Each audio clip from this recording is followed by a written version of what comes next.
প্রিয় ওসমান হাদি, তোমাকে আমরা বিদায় দিতে আসি নাই এখানে। তুমি আমাদের বুকের ভেতরে আছো এবং চিরদিন বাংলাদেশ যতদিন আছে তুমি সকল বাংলাদেশির বুকের মধ্যে থাকবে। এটা কেউ সরাতে পারবে না। আমরা আজকে তোমাকে প্রিয় হাদি বিদায় দিতে আসিনি। আমরা তোমার কাছে আমরা ওয়াদা করতে এসেছি। তুমি যা বলে গেছো সেটা যেন আমরা পূরণ করতে পারি, সেই ওয়াদা করার জন্য আমরা একত্র হয়েছি।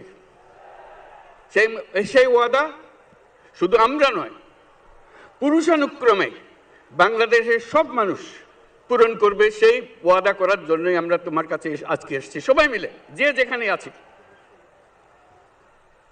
আমরা তোমার যে মানব প্রেম, তোমার যে ভঙ্গি, মানুষের সঙ্গে উঠা বসা,